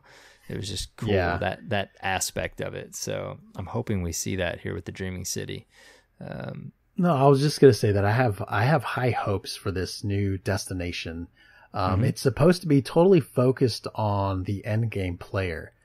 So I think it's very important to hold on to people through large spaces and multiple activities like this. And I think I read where somebody compared it to like some elven city that's like thrown into space or something. And that's really exciting. That visual idea is appealing. So I dude, that one little shot we got of it in the vidoc looked like an Elder Scrolls game to me. It was like a quick little snippet of everything they showed, but it looks cool. I can't wait. But another very little thing, but that we picked up on this week is apparently the milestone. They've hinted and kind of said that the milestone system is going to get an overhaul. They're incorporating more daily and weekly and monthly milestones. So again, like a lot of this seems to be catering to the feedback of getting the game back to the hobbyist level for people that just want to play Destiny and have plenty of things to do. And it seems like, this is one of those things, just creating a more robust, I guess, achievement or milestone list with more than just, your weekly milestones and a couple dailies. So we know, we're getting bounties this summer, so it'll be interesting to see how they incorporate those. And then again, how they, flow into Forsaken and what all this is gonna. This is where I just like start to get overwhelmed, man. I'm like, okay, how is all this gonna work, and how am I gonna decide what I'm gonna do? That's a good problem to have with a video game, I guess. Yeah, I mean, when you log in, you know that you're going to have something to do, so that's definitely a positive. Yeah. It seems like that is definitely going to be the case. Plenty to do. We've got a whole little section here on the bow. We've talked a lot about it already, but again, there's been an article fully covering it in the Game Informer magazine. They did the insight video. It's a very interesting weapon. It's, of course, brand new to Destiny. We've got some notes in here. For example, the Trinity Ghoul, which is the exotic we played at the summit, and I believe they probably had their hands on maybe at the E3 builds. There's some lore with it that says, "I couldn't afford to miss, not when it was his life on the line," which is, how would you say this name, Manny? It's Marin Mansanas. Mansanas. Tangled Outrider. So there's a little Trinity Ghoul details and lore for you, but the spread shot with it, this is an example of what maybe some of the bows can do. Fires an arrow that splits, wind release, precision kills, grant the next shot chain lightning capabilities. Lightning rod buff appears in the UI. So that's just an example of what an exotic version of this new weapon type, the bow, can do. Some other little details Manny kind of already mentioned earlier in the show. For example, drawing the bow back increases its accuracy, reducing travel time and arc. And then, and Cyborg asked this last week, it is a projective and not a hit scan weapon. You can lead your shots, which is probably why it felt so good to me, because that's what I did with No Land. And that's what I said I was doing last week, this is a good opportunity to say this. I misspoke last week. I remembered wrong from the summit. You've already said this, Manny, but it is not a single headshot kill. It does take 2 shots to kill a Guardian right now in PvP. Yes. Very important clarification there. And I was doing that, man. I was drawing it all the way back, and I would just lead them off. I love weapons like that. That's why it felt so good. I missed my No Land Beyond, and I would just try to predict where they were going to go and then just let it go. And man, it feels so good. Yeah, I can't wait. I think this is going to be really, really fun. And the Trinity Ghoul, it's really intriguing to me because I like the fact that it is, you're shooting a single arrow, but whenever this perk goes off, this lightning rod, then you can see it on all these videos. It does this AoE damage, and it can kill a whole group of enemies if its first shot was a headshot kill. Right. Yeah. So it gives you some diversity into this weapon. So it's exciting to see, because of course that'll be big for PvE. You know, it's cool to see how they figure out how to make them a preferred weapon in each side, you know, on each side of the game. Of course, I'm immediately, you know, tying it to PvP, but yeah, stuff like this is what's going to be cool to see it, you know, a go-to weapon type for each side of the game. So, the bow, we're just going to keep hyping the bow up. I definitely will be until September gets here. I tweeted out this week, I already made a thumbnail for my clips using the bow. And we got a while. I think I need to temper the hype a little bit. But anyways, I did actually, we've learned that the weapon type has lots of aim assist, and I did actually tweet at Greg Ping, and he answered me because he said in the Game Informer article, it is a 2-shot PvP kill currently, which we said already, but he said currently. So of course they're always up to get feedback once it hits and you know, tweak it if they feel like it needs to be tweaked or tune it. But man, I felt like I was single headshotting Guardians, and I wasn't. So it must feel good because I didn't feel like it was underpowered at all. Like I felt like I was doing some crazy work with it. So, you know, it obviously feels pretty good in its current state. So again, like you said, when you get it in the hands of millions of players, we'll find out for sure. But we shall see when that happens, a few weeks into the expansion dropping. But that's pretty much it on the bow. There's plenty of coverage out there on the bow. If you want to go find those articles, find those videos. The bow is a very very high portion of the all the content that we're learning about. So we did drop this in here.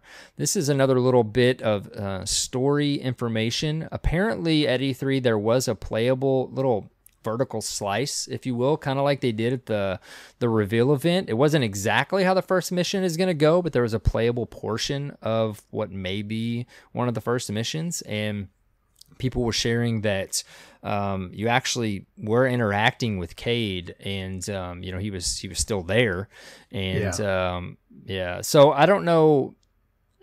I think even I did also hear that there was a portion of it that was like you were where he actually dies at a certain point. I don't know this for sure, but I'm pretty sure I heard that from a couple different sources this week. So it's interesting to hear that and know that, like, we know that moment is coming, right?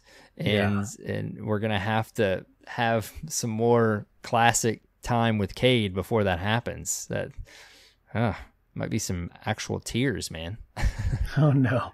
You never know, like, man. We know it's coming. That makes it even worse than not knowing, I think. It's like, when is it going to happen? When is it going to happen? There's a little snippet here too from Scott Taylor. He says, "We've been working on this direction with Uldren for a while. I don't want to spoil anything, but there's more going on with him than meets the eye. He's the hero of his own story. You learn a lot about what's motivating Uldren and where he's been as you play Forsaken." So that kind of leads a little bit to what you were saying, Manny. That might give you a little bit there on the depth to the story, right? What you're hoping for. Yeah, so. And you can kind of piece together a few clues as to what might be going on. And this Polygon article, Forsaken campaign begins with the glorious trolls. It kind of outlines what goes down in that first part. I don't know if we want to talk specifically about that. Yeah. Because it is super spoilery. But there's definitely some depth there. You're not just gonna, all of a sudden Kate's dead and then, move on to other stuff. I think they have written some good stuff that we're gonna be able to experience. Yeah, for sure. It's can't wait, man. It's all these different layers. It's gonna be interesting to experience it when it drops. It makes me remember just anytime an expansion drops and you load in and you just can't wait to dive into the new content. This has kind of been running around. This is our last bullet point here, but worth mentioning. This has been running around the social medias. There is in some of the images that were released, there is an awoken character that is cloaked and has a white crow on their shoulder. And there's speculation that immediately that maybe this is the queen. We're not 100% on that. A lot of people think this character looks like a male character. Again, there's the crow tie-in with Aldrin, and his character originally maybe was supposed to be called the Crow, but this character also has a sawn-off shotgun in their hand. So we have no idea. Yeah, double barrel. Yeah, so we have no idea who this character is, but man, that hasn't stopped the speculation at all. So I want that shotgun. Right? I know, and that's the other piece of it. So it's interesting, and if this is in the images, a lot of times this stuff ends up being a character in the expansion. So maybe not, maybe so, but this particular character has piqued interest for a lot of Guardians right now. And there's a picture of the back where there's actually a holster for that shotgun. Yeah. It's pretty sweet. Yeah, I mean, a lot of people are wanting to see the Queen, Marsav, come back. They're not saying anything about that, of course, but it seems like, who knows? It seems likely with everything else that we've kind of pieced together and we're learning about. But, there's one thing, I'll take in all the information, but I'll even look at the patrol spaces when we talk about this every time new content's coming out. But when it comes to the story, I don't want to know really much about it other than like a teaser trailer or trailers they reveal. Even sometimes their trailers show you a lot, and I'm okay with that, but I don't want to know like details. I don't want to know very specific things that we're going to experience, that they're not going to show us, right? Yeah. How are you with that? Like, are you okay being completely spoiled, or is there limits to your spoiling? I honestly don't mind. It's, whenever I learn about like some kind of spoiler, I don't know, in my head, I don't think something was ruined for me. I just think, well, I just learned about this before, like now instead of later. So it doesn't bother me too much. But on the other hand, I kind of think, just holding back some information to allow you to experience it firsthand when you're there day one is great. That's why part of me, I kind of thought, I wish we didn't know about what happened to Kaede. I wish they would have just told us talks. Someone from the Vanguard is going to be missed or something, but I understand what they're doing. But a part of me wishes that I would have just seen that for myself, and the impact it would have had that been the case, I'm sure it would have been, probably been greater, but Yeah. I've heard that a lot this week. Like, it's crazy to think about how they decide to do certain things like that. Like you said, they obviously, they know their plan here with showing us that trailer, but it would have been interesting to tease us, like you said, that a Vanguard will be missed, and like to have a screenshot or video on players as they went through that scene, just jaw dropped and tears. Like, that would have been crazy. But to show us that, they're obviously, I would think there's even more going to be delivered with the story, right, to show us such a substantial piece of it. And I'm kind of the same as you, like getting spoiled doesn't really bother me, but as far as like officially released Bungie stuff and experiencing the story, I like to be as like not knowing as possible when it comes to the actual story, right? It's nice to experience it without knowing what's going to happen. So it's going to be interesting now that we know that piece. Like you said, it's going to be interesting to see what actually happens in the story experience of Forsaken. Yeah. So, but again, like you said, not too much longer to wait. We've got a nice, good, solid patch drop on July 17th, and then a couple months after that, not even a couple months, we'll have Forsaken in our hands. So that's all the bullet points, guys. We've been adding these throughout the week. Anything we thought was substantial enough to share with you guys. I'm sure this stuff's gonna continue until Forsaken hits. They're releasing stuff pretty often, and then all the content creators are picking it apart, and as we do, of course, the Destiny community style, we pick it apart. We find all the little details in every single screenshot. So I'm sure there'll be plenty more to come. But until then, it's that time of the show, especially with a special guest on, Manny, for me to ask you, how was your reset? Been a while.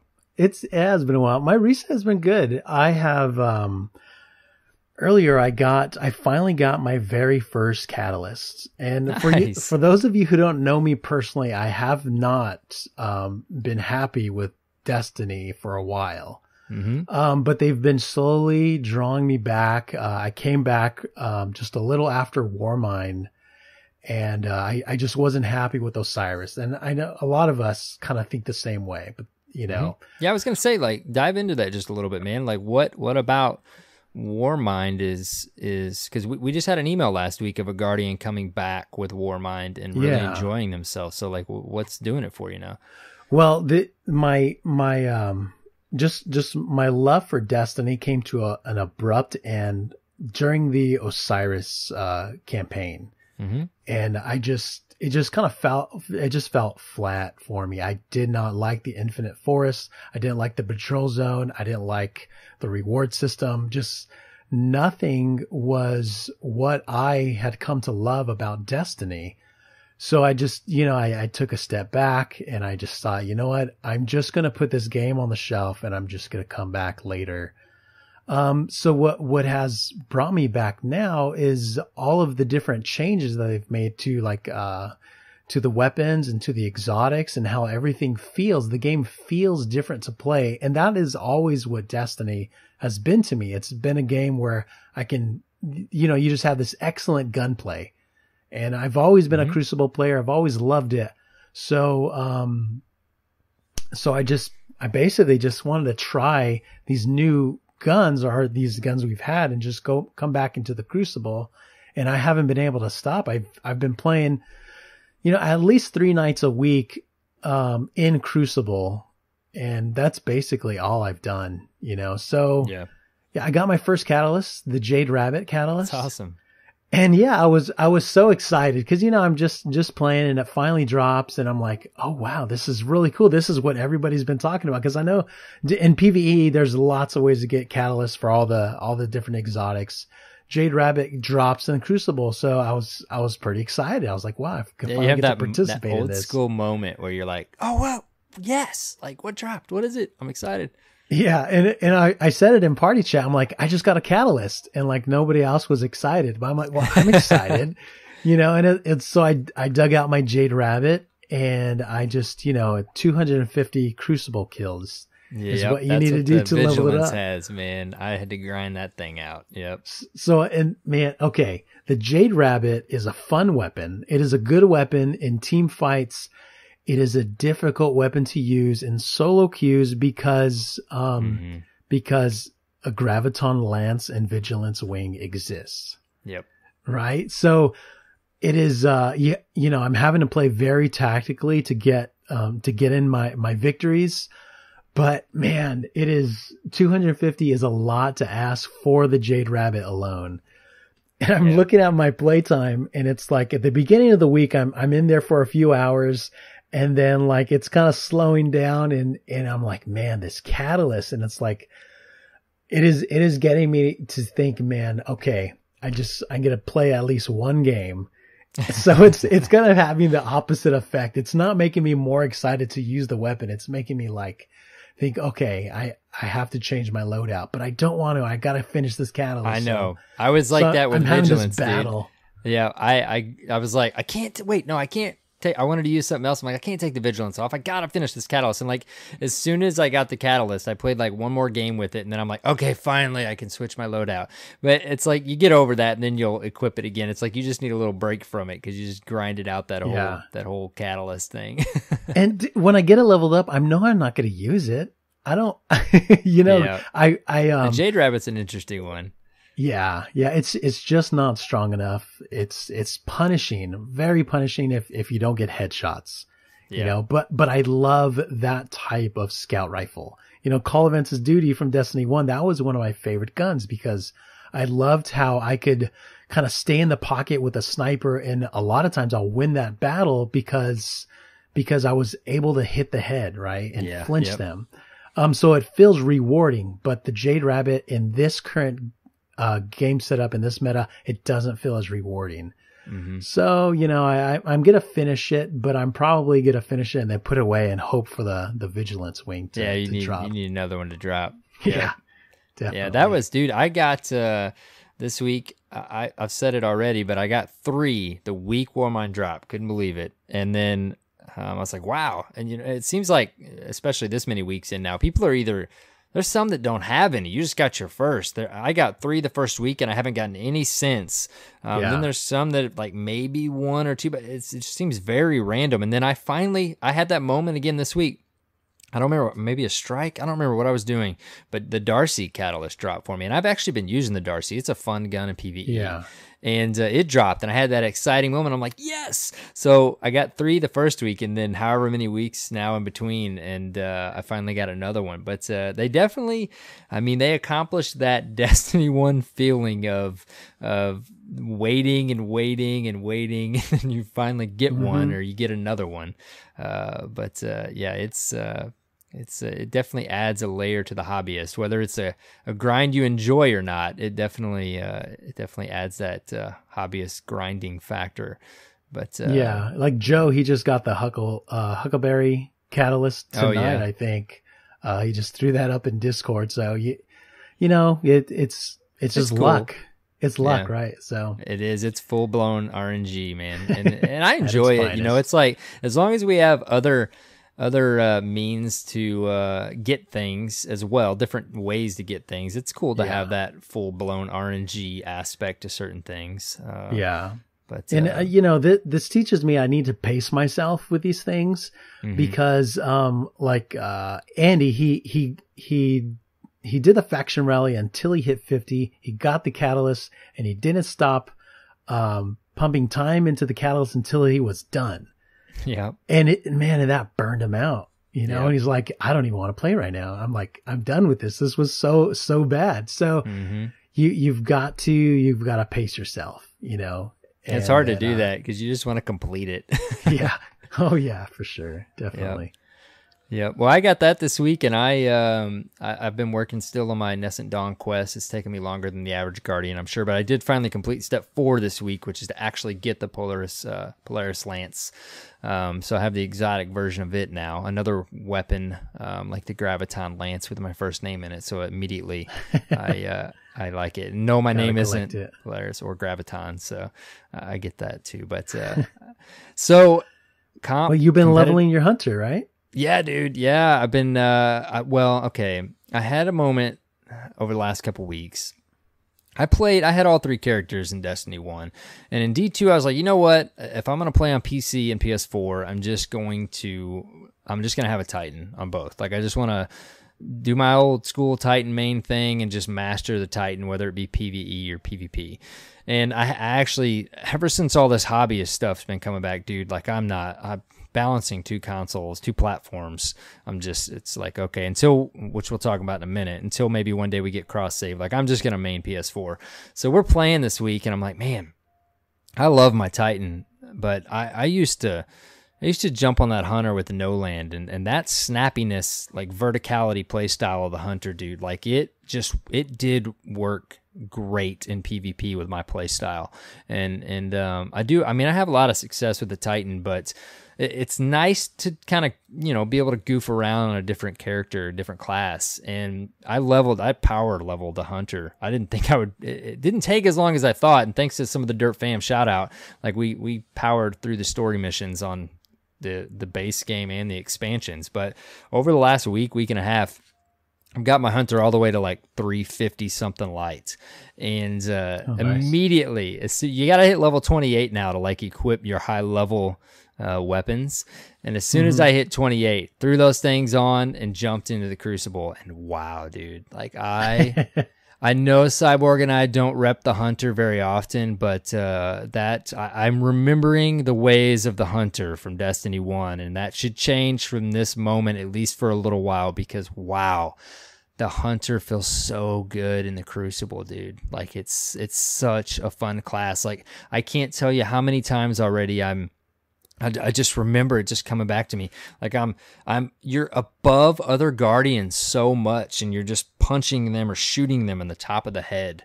And I love that play style, dude. I love being in the air, jumping over doorways, all that kind of stuff. And yeah, there's gonna be some playtime on my hunter. Yeah, hunter's great. I think it's my favorite class. I love Titan as well, but Titan has not been the same to me since we lost the the Graviton forfeit? No, Garrison, Twilight Garrison. Twilight Garrison, yeah, dude. Yeah, that's what made it feel.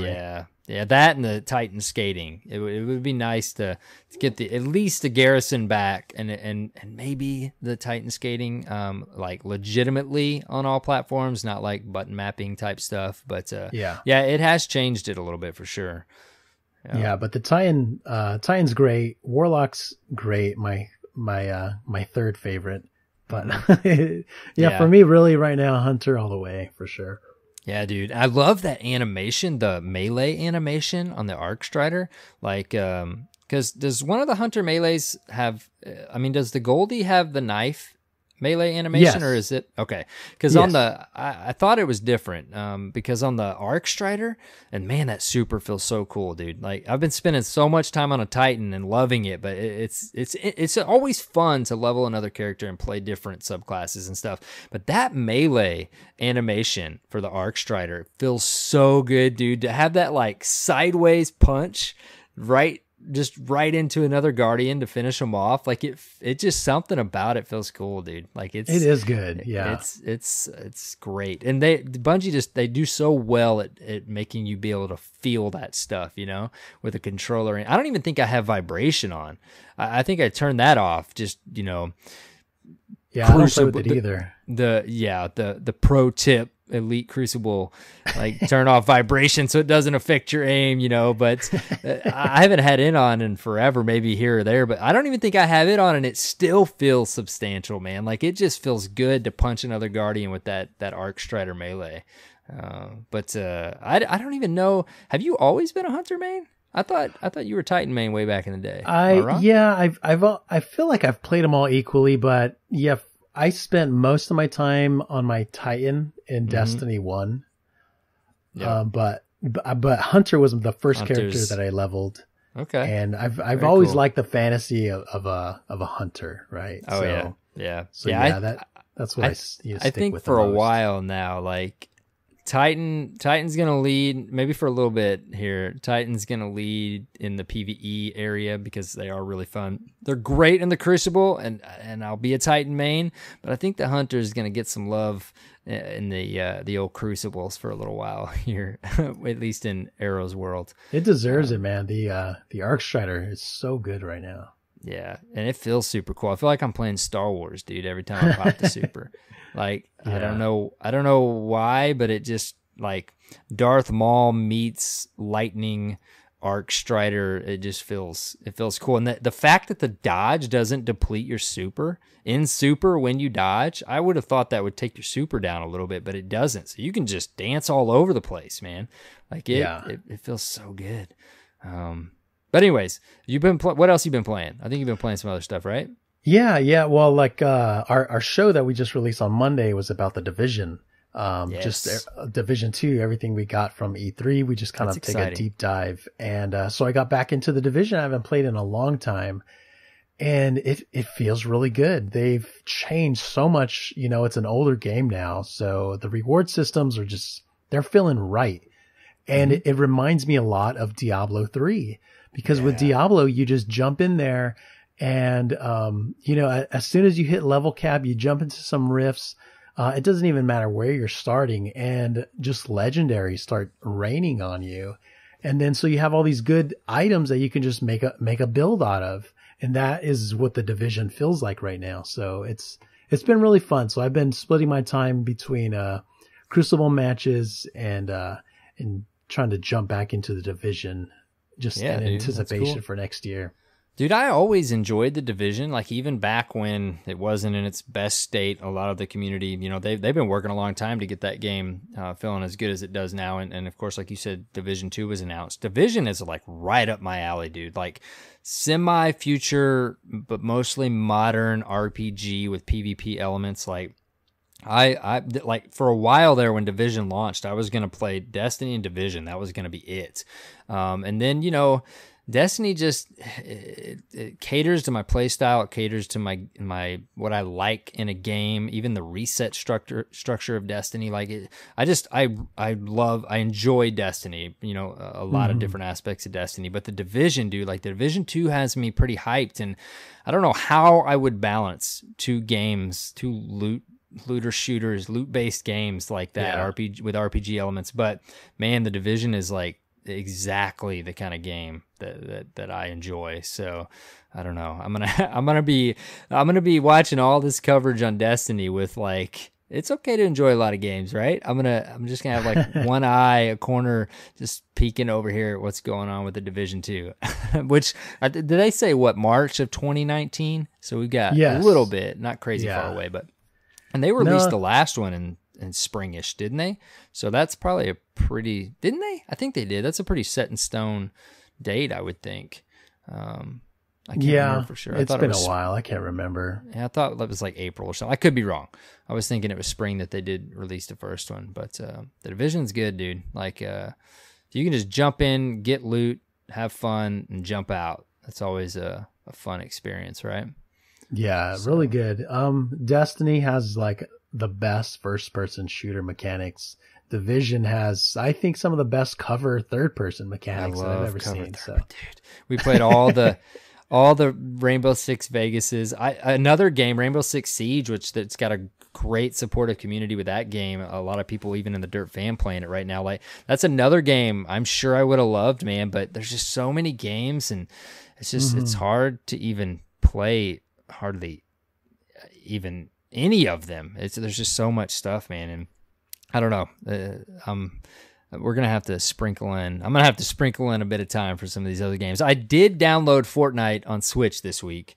We won't get into all that, but I can't link my PlayStation account, so temporarily, hopefully, Sony at some point stops that. Well, I'm sure there are many layers to it, but I did make a new account so I could at least play Fortnite on Switch, because if there was a couple things I wanted to see out of E3, and I was hoping we'd get Fortnite on Switch. I played it there for a bit on PS4. I haven't played it in a while, just been playing the Destinies, but I'm like, man, if that comes out on Switch and I can play like a match or two in bed before I crash, I totally will play that, definitely. And they also released Fallout Shelter for free as well on the Switch. I love this thing with E3 now, like, we did this and it's available now. Yeah. Like, I love that, dude. Like, it's every E3 we get some portion of that. So I've been playing both of those on my Switch, dude. I love that console, man. Like, every time I turn it on, and sometimes there's breaks in between when we play it, but every time I turn that console on, dude, it's classic Nintendo. Like, I just smile. Like, I love that console. It's such a good console. Yeah, there's one in my future. I just don't know when. Don't know when. Yeah, one day for sure. Yeah. Well, it's nice I can't do Fortnite on mobile. I don't know how the kids do it, the games like that on mobile, but I can do it on Switch. I can even put the little kickstand out and use the controller if I need to. So it's a little bit more manageable with the Switch controls and stuff. So anyways, is that it, man? You been playing anything else? That pretty That's it, man.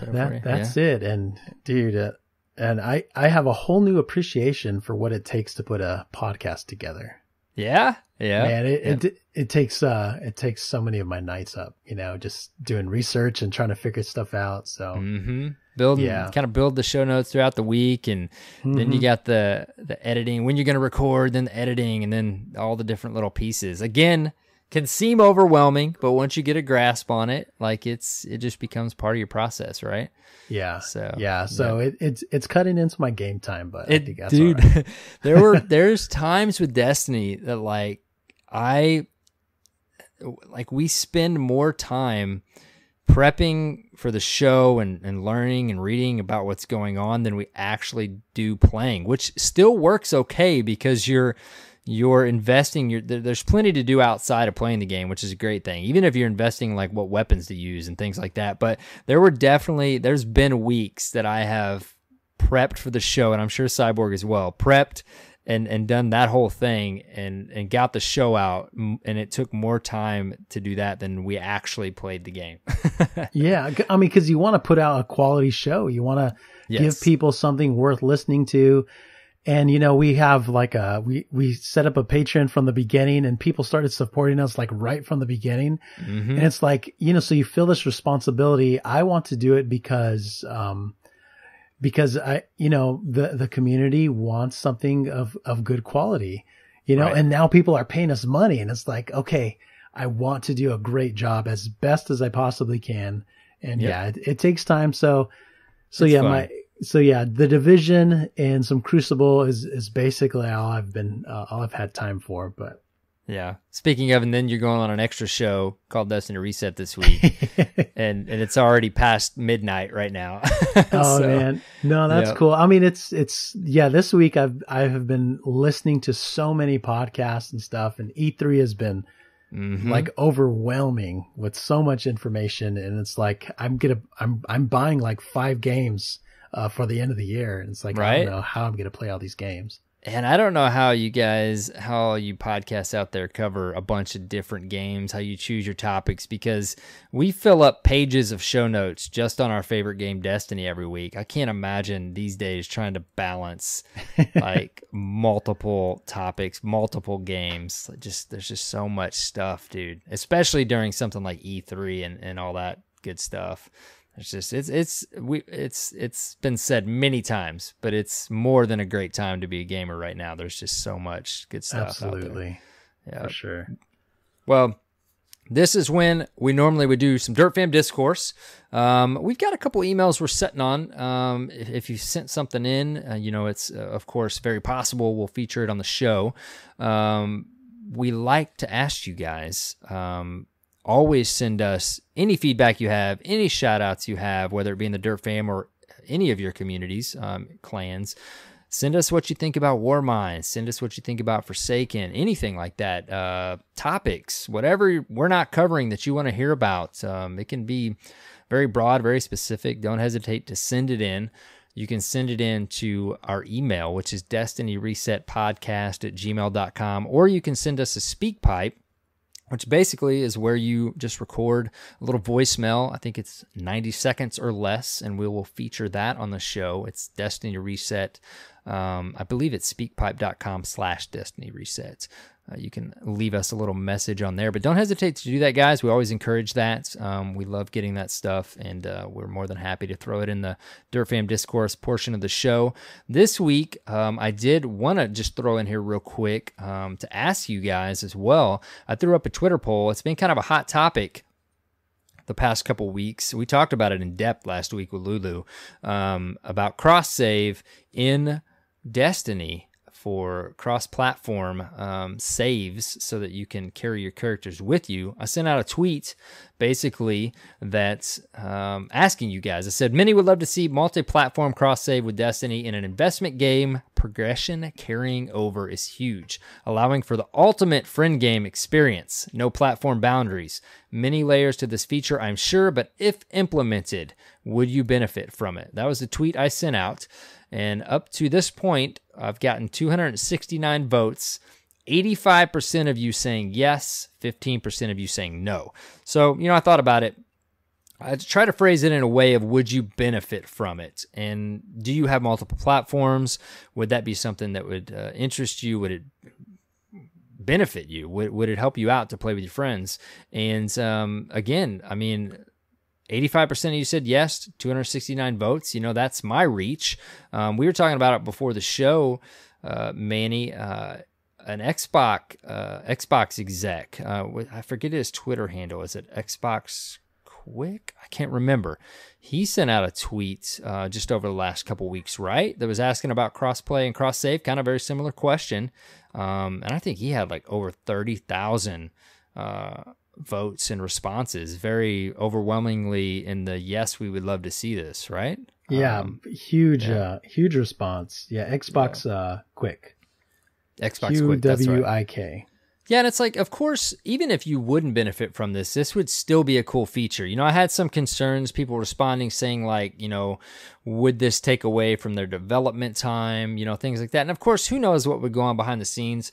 I just think ultimately it would be awesome to, you know, of course there's people out there that are able to invest into 9 different characters, and that's all great as well. And it'd be cool to have the option. But, you know, for me, and I'm sure many gamers too, the other side of it is it's hard for me to balance multiple platforms, especially in an investment game like Destiny, especially getting back to this hobbyist layer of the game where you're getting catalysts and this or that, and to think about grinding for all that again on another character. It would just be it would be so cool to just be able to jump on PC tonight and play with that portion of the Dirt fam and have my Titan and my Hunter sitting there just waiting for me with all my loot, right? I mean, what do you think, dude? Is this something that you'd like to see? Is this something that you think you would benefit from?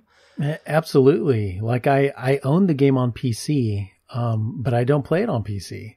Mm-hmm. I have friends who do, and that would be awesome to be able to bring my progression over there. You know, I've bought the game twice. Yeah. So, you know, it's, you know, and if I had a group of friends on PC and I didn't own it, that would motivate me to purchase it. Yeah. If I knew that I didn't have to put in all this time to kind of get to the end game. Yeah. You know, yep. And that's the thing, like we want that. But like we want to have to put in all that time to get to the end game, but man, it would be great if that carried over to other platforms so that we could play with our friends on all the other platforms, right? Like I would, my thought was like, okay, what's the benefit for Bungie for this and Activision? And the benefit, dude, is one, you want to cater to, you know, of course, the feedback on what your players are asking for and things that would streamline the experience. And then, of course, you know, it's always nice to make a profit. And I would definitely buy Forsaken on PC and PS4 right now, no question. And I very possibly would go ahead and buy it all on Xbox, because then I could jump over and play with Cyborg. I could play with you. I could jump on PC and play with those guys over there. And like that's, as of right now, I'm just going to buy it on PS4. So, yeah. I mean, that's a big piece of it for, you know, like there's potentially I would reserve and buy Forsaken on 3 platforms if this feature was in place. So, you know, I mean, that's I would think a big motivator from the business side of things. Yeah, I mean that would be huge if that was possible. If they actually gave that to us, that would be amazing. Because yeah, I've known people for 3 years that I've talked to, you know, frequently, and we've never been able to play each other because we play on different platforms. Yep. Yeah, like Cyborg, him and I hardly ever play. I don't have Destiny 2 on Xbox. I did balance Destiny 1 on Xbox and PS4, but then we decided we'd meet in the middle on PC this go around, and there's so much to do, which is fantastic right now. I don't want any of that to change.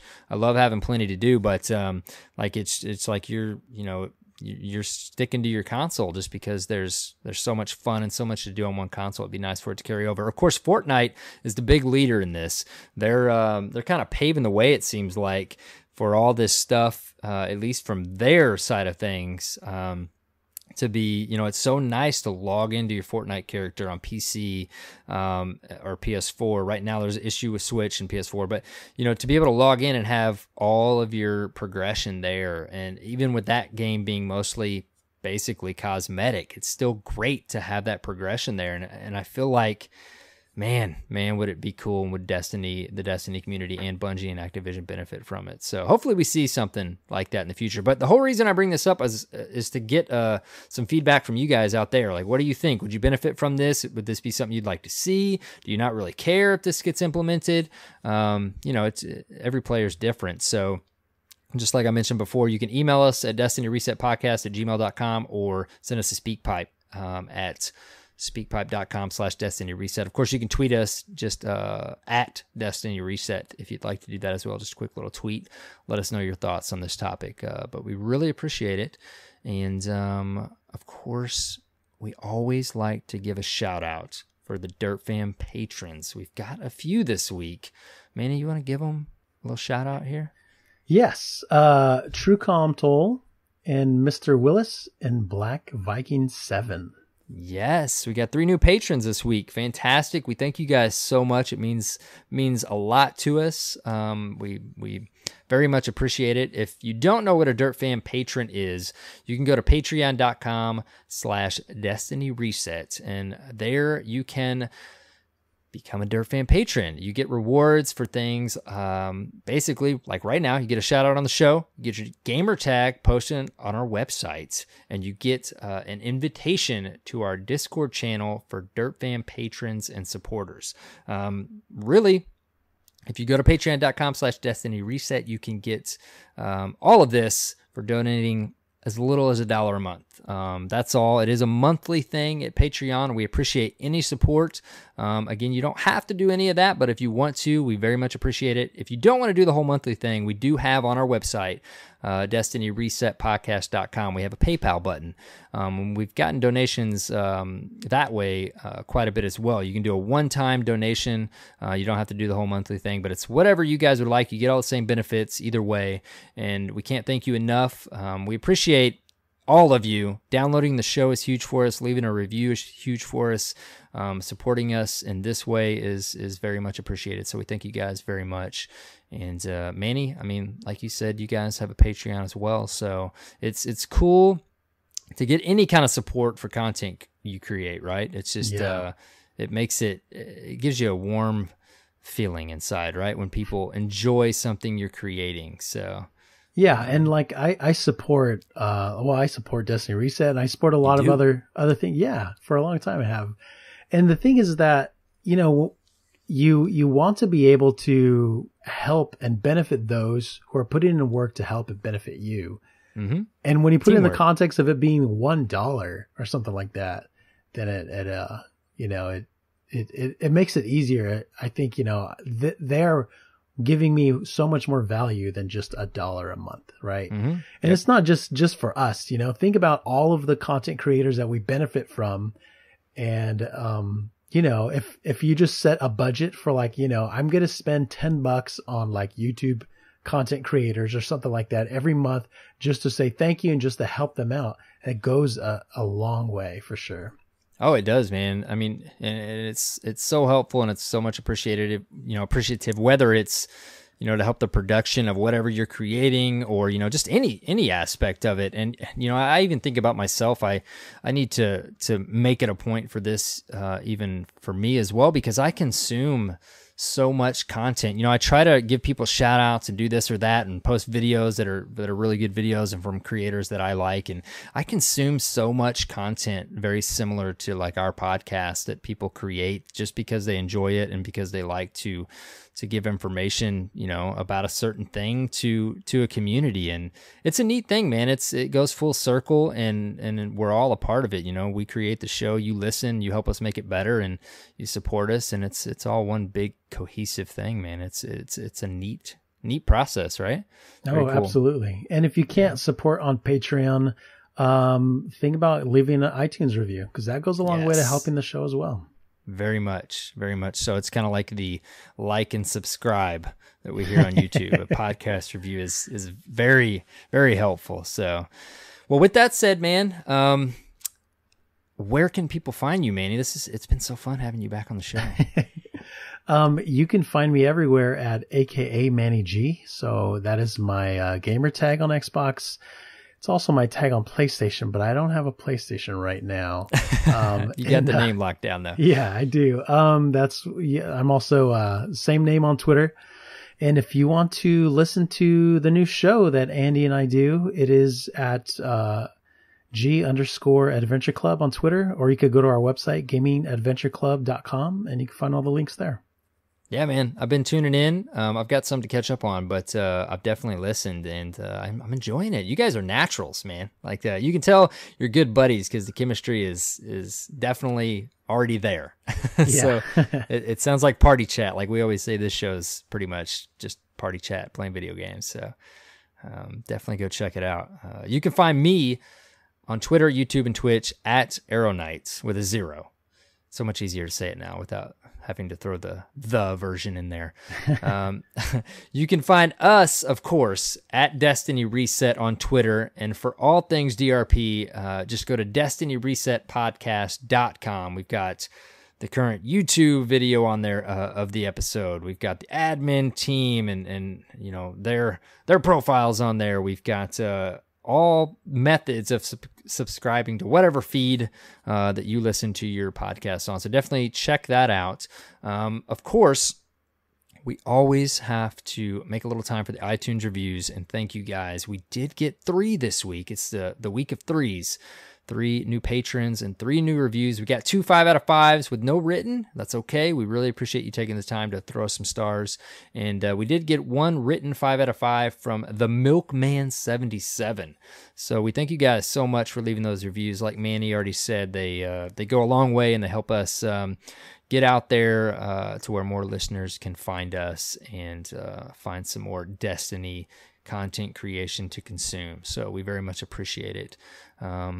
I already said it, man, but thank you so much for filling in this week. Cyborg, of course, well-deserved week off. He's busy. He's not just sitting around his house. At least that's what he said. He said he's busy. But hopefully I did him some justice with the plugs and the Destiny player support. Hopefully he'll approve of my version of those. But thanks so much again, dude. Like, this has been fun. You got to come on. You're natural. I always say I can't have an episode of you on here without telling you, but you have the voice for podcasting, radio, whatever it may be, man. Like you, I'm sure the listeners agree already up to this point. Like, you're very, very easy and pleasant to listen to, man. Like, well, man, I appreciate you having me on, dude. Anytime. Yeah, it's been a blast, dude. Like, always welcome, of course. You know that. So yes, thank you, man. We'll do this sooner than we did the last time. We'll get Cyborg on board and we'll do this again soon. So, anyways, guys, it's that time. We've covered so much, but until next week, have fun playing Destiny 2 and take care, Guardians.